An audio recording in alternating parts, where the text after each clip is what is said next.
So just going quickly through, taking it out of the box, I like to go ahead and install the seat post if I can. That way I can go ahead and hang it in my repair stand.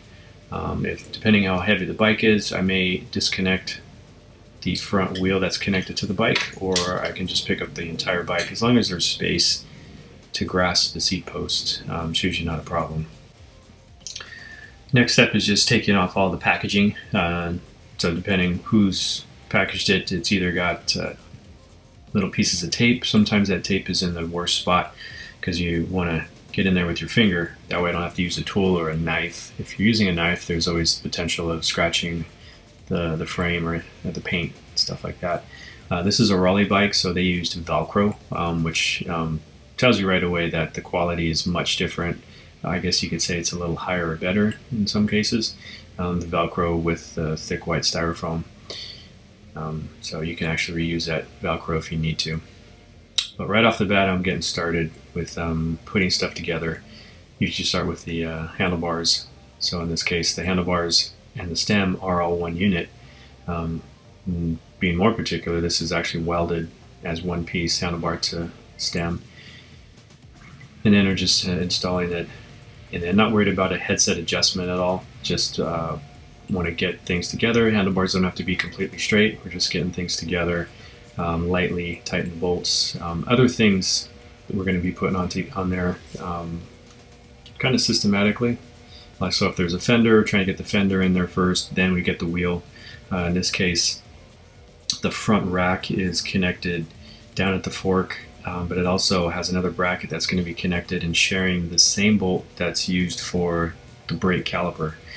So this is a little bit tricky. You just have to have 3 hands available.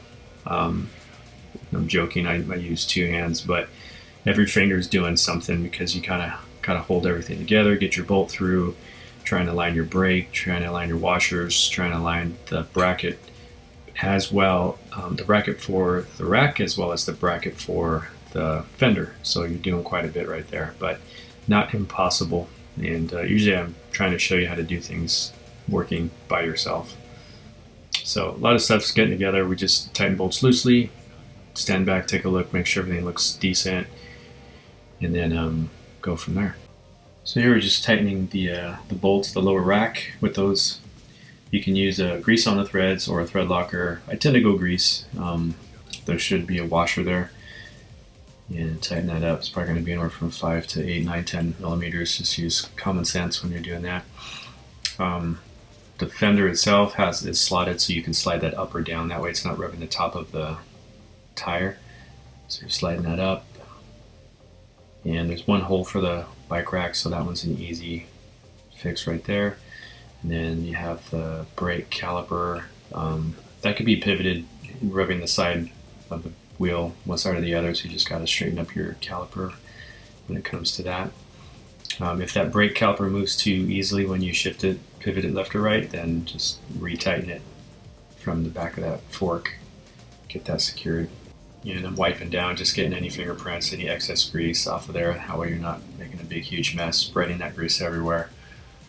And then go ahead and go through the derailleur. I'm going to tug on those derailleur cables. We'll do that about 10 times. That's going to stress the system, seat the cables, seat the housing, seat the ferrule caps, get any potential slack out of the system. And then you can go ahead and readjust your derailleur, either pulling slack out from the pinch bolt, pulling the cable, or just using your barrel adjuster. So you're unscrewing the barrel adjuster, that's going to pull any little bit of slack out. That's your micro adjustment to help you fine tune shifting for those gears. And then you can go to your brakes. You're squeezing the brakes about 10 times, seating cables, housings, ferrule caps, getting play out of there. And it might just work out perfect, or you might have to just go ahead and pull cable to readjust. I like to leave the barrel adjuster for the customer or the rider when they're riding later down the road. They can just use their fingers to make an adjustment, so no tools involved. And then making sure your brake pads are adjusted. They're not sitting too low or too high. Too high if you got a real balloon tire, it's going to rub the sidewall of the tire. Too low, and then you got half of or a portion of your brake pad hanging off the rim, really not giving you the full potential of your braking. So here, once you got everything attached to the bike, I like to take it out of the repair stand, bring it down to the ground, get the wheels flat, and balance. Go ahead and throw your leg over so you can balance the bike. And if you're flexible enough, reach over, tighten up that the front wheel. Make sure you don't touch the front wheel. Let the front wheel sit nice and even in those dropouts. That way the wheel's not tilted left or right. Getting the proper torque on those, and then checking the rear. So that rear wheel came already on the bike out of the box, so we're just making sure that they, from the factory, whoever they are, tightened up, attached that wheel properly. And then right now I'm checking the headset, holding that front brake, moving the bike forwards and backwards just so ever gently, seeing if there's any movement, knocking, play, sounds. If there's any looseness in the headset, you're tightening that top cap just a quarter turn at a time, very gently, just fingertips. This is more of a feel type of thing. There's no real heavy tightening on that. And then you're going to straighten your bar, look down the center of your stem to the center of your wheel, and spend about 3 seconds on that. Tighten up those pinch bolts. And a lot of these bikes don't offer torque setting numbers on the stem, and the directions are usually useless. So anywhere from 4.5 Newton meters to 8 Newton meters most of the time, but go ahead and use common sense and see if you can find something online with the owner's manual. So I think I'm just probably just adjusting that. Yep, the brake lever was a little bit high. Always try and get those, whether you're building bikes for 10 different people who have 10 different heights or shapes. I'm always trying to get those brake levers. God, I want to say that's a 45-degree angle, but usually about that, what you see there is going to be pretty common for all bikes out there. That way when you're sitting on the bike, if the brake lever is way too high up in the air, then puts a lot of strain on the wrists, trying to lift your fingers super high while you're trying to keep your hand on the grip, your thumb wrapped around that bar. So if you tilt them down a little bit, that's going to make it much easier for the majority of people out there. And that's a fine-tuning thing that the individual rider can fine-tune that later. But making sure wheels are spinning, we're not rubbing the fenders. Fenders are always trying to not sit correctly. So we might have to bend them or tweak them to keep that wheel from rubbing. And making sure the brakes aren't rubbing as well. Probably just going to do an overall bolt safety check there. Anything you can put a tool on, just about, go ahead and put a tool on it. Make sure it's tight. Again, just using common sense, looking for something that's really loose or even broken. So here I decided to go back and take the bolts off that are holding the fender at the fork, put a thread locker, or commonly called Loctite, retightening those. That way those bolts don't vibrate loose. Giving everything a tap, make sure there's no loud vibrations or something's rattling. That'll get my attention to go check that part and retighten it up. And I always like to give those grips a twist, nice hard twist, make sure they're not moving on you. If they're lock-on grips, just go ahead and tighten them up.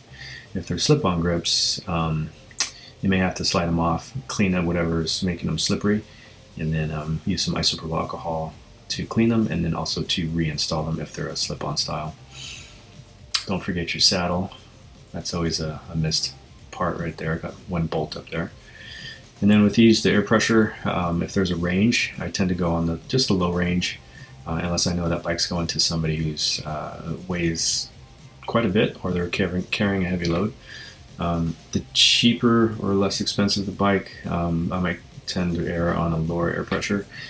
If it says 40 to 60, I may go to 40, just in case. Sometimes you go high pressure, next thing you know, turn your back and the tire pops. Here I'm going back and doing this in the repair stand, making sure that fender's not rubbing. Also standing behind it, getting a look, making sure it's not too far off to one side. You want it to look pretty center. That way whoever's going to be riding the bike doesn't spot that and think that there's something terribly wrong when it's just a bent or slightly flexed fender. Now I'm checking the flatness of the saddle. We want the overall saddle to be horizontal with the ground, looking pretty flat. So you're looking for the flattest portion of the saddle, which can be somewhere in the middle, and you want that level with the ground. So I'm trying to stand the bike up straight up and down, and this is just a 1 bolt adjustment, typically a 6 millimeter. So once it looks pretty flat, go ahead and tighten that up and get that fairly tight. Sometimes the weight if the weight's sitting on the nose, we could definitely bend the seat or just make it unadjusted. So get that bolt tight and then just readjust your reflector or put on your light or whatever's going on next. Here I'm oiling the chain. Usually put the chain up in the largest cog, the easiest pedaling, which is gear number 1. It's easy to get that lubricated. Do about 3 or 4 revolutions. That'll get the whole length of the chain. And then most importantly, go back with the rag, get off all the excess oil. You don't want that all shiny and glistening.